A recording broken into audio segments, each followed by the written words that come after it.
在超市买东西，亚娜的尿不湿、酸奶，还有一包狗粮。门口有一只流浪狗，看它可怜，所以给它买点吃的。这是我们的食物，然后这边这个书箱。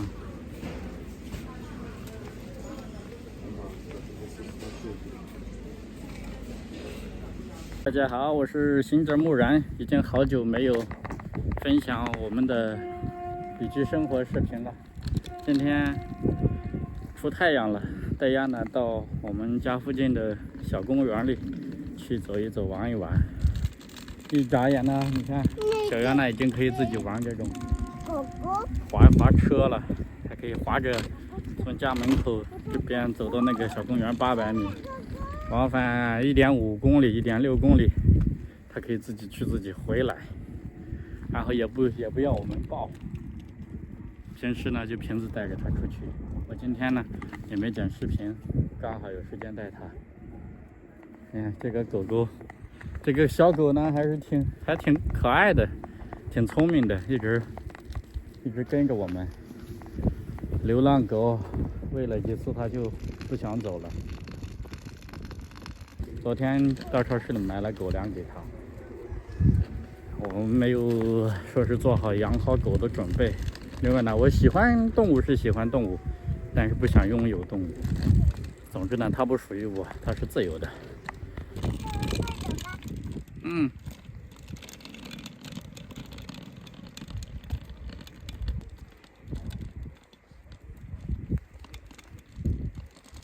很长时间没有分享生活视频了，主要是这段时间呢，像我以前讲过的，木然在拍摄一些纪录片。另外呢，现在在国外的 YouTube 频道呢，已经分享了6期人物的纪录片了。如果生活在海外的朋友，可以关注我的 YouTube 频道，频道的名字和国内平台的一样，也叫行者木然，大家可以搜索。快走，加油！因为木然拍的一些纪录片呢，时长都比较长，有的40多分钟，甚至1个多小时。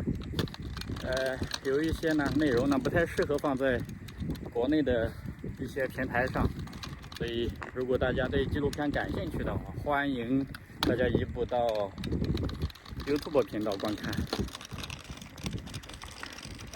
另外呢，现在天气也冷了，我们的这个旅居生活呢，就是简简单单，每天基本上都是重复一些事情。我呢就是在那儿剪视频、找素材，瓶子呢在家里做饭，亚娜呢偶尔我们抽时间陪亚娜在外面公园里走一走，就这样简简单单，生活安稳、简单、踏实。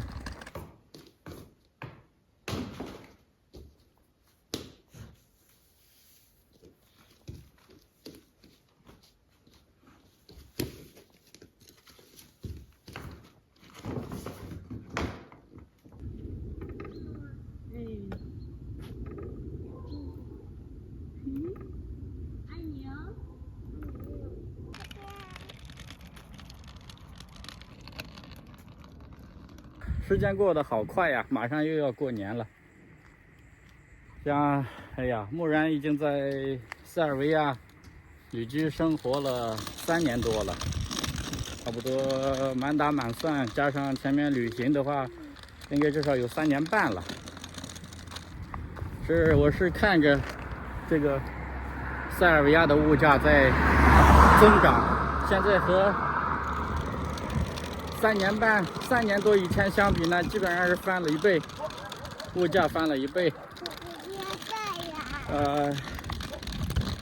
那刚好聊到这儿了，顺便聊一下我们在这边的居住成本吧。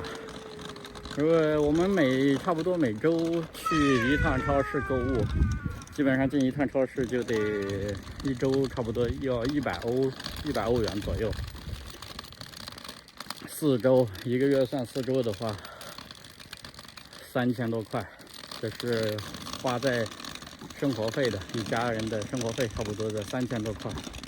如果再加上水费、电费，海这些乱七八糟，一个月平均就是生活上费用差不多在4000块吧。当然好的一点是因为我们没有付房租。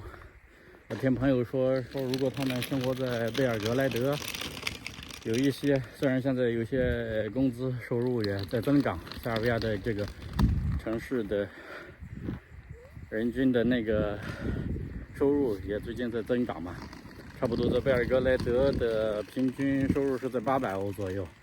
如果年轻人稍微工作好一点，1000多欧吧。但是他说，如果收入1000欧，自己租房再加上生活成本，差不多1000欧就是刚够这个开支，就是没有余下的钱了。记得我刚到塞尔维亚的时候，那会儿大家差不多收入500多500-600欧，但是我看生活的也挺滋润的，每天咖啡馆都是挤满了。现在收入700-800欧1000欧，好像还是那样子，生活也是那样子的。因为整个的租房的成本、租住成本以及生活成本都在提高了，所以生活的品质没有随着这个收入的增加而改变多少，水涨船高。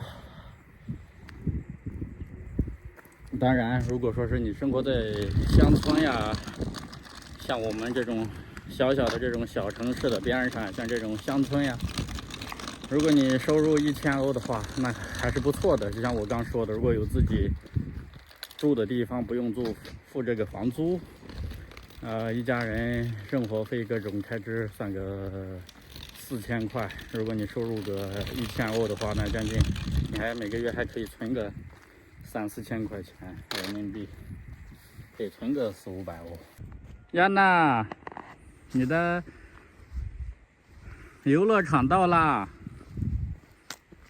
走。这就是我们家附近的一个活动的地方，活动的场所。那边有单杠呀、双杠呀，还有篮球场，篮球场都是铺胶的，没有人。我基本上就是每天就是我们。小亚娜是包全场，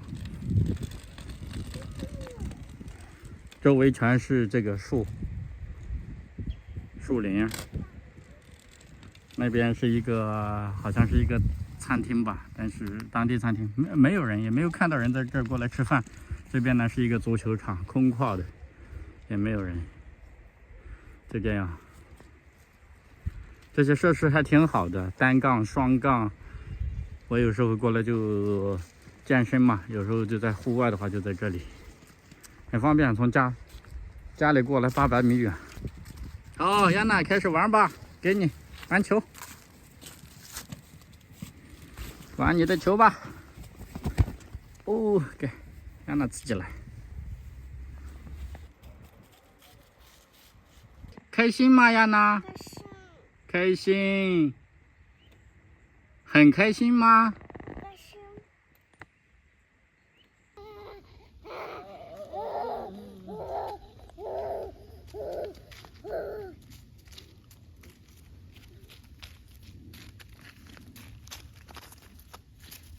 谢谢。再聊一下这边塞尔维亚冬天的气候吧。我算是在塞尔维亚，现在是我们过的第4个冬天了。总体来说呢，第1个冬天是在贝尔格莱德过的，那会儿觉得确实有点冷。贝尔格莱德最冷的时候有一个冬天最冷的时候零下17度了，下着大雪，感觉特别的冷，但是也只有那么3-5天吧就过去了。那我觉得是最冷的一个冬天。然后之后我们搬到这个西北部这边，按理说西北部应该更冷，但是实际上呢还出乎意料，这边呢不是很冷，最低温度是零下5度还是零下7度，零下5到零下7度，但是呢也只有1周左右吧。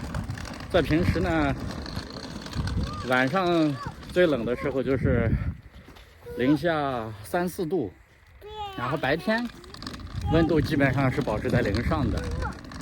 你看现在都这会儿了，今天是冬至，也没有结冰，现在温度还有7度左右。今年入冬就是冷的感觉比较早一些，要不然往年这个时候在元旦还是不会感到太冷的。我从非洲回来那一年呢，元旦的时候我还可以穿短袖。今年呢就稍微冷了一点，但是白天，但无论如何呢，白天温度它还是在零上的，没有说是特别冷。那总的来说呢，我们呢是非常享受这样宁静的乡村生活。可能对于大多数人，他在城市里面生活习惯了，可能会觉得不太适应。我们呢非常适应，因为之前我们在云南的时候也是待了6年多吧，也是非常安静。我们不喜欢社交，几乎就是零社交，也没有什么要聚会啊，要这个酒局啊这些，我们已经远离这一类生活差不多都近10年了。所以这样的乡村生活，接触大自然，出门这种很大的这种田野，非常的适应。旅居生活呢，不一定说是适合每一个人，有些人喜欢，有些人不喜欢，有些人习惯了城市生活的便捷或者是便利的话，你像我们在这边买东西都很少，就是除过一些生活必需品，日常要买的食物呀什么的，这很少购物。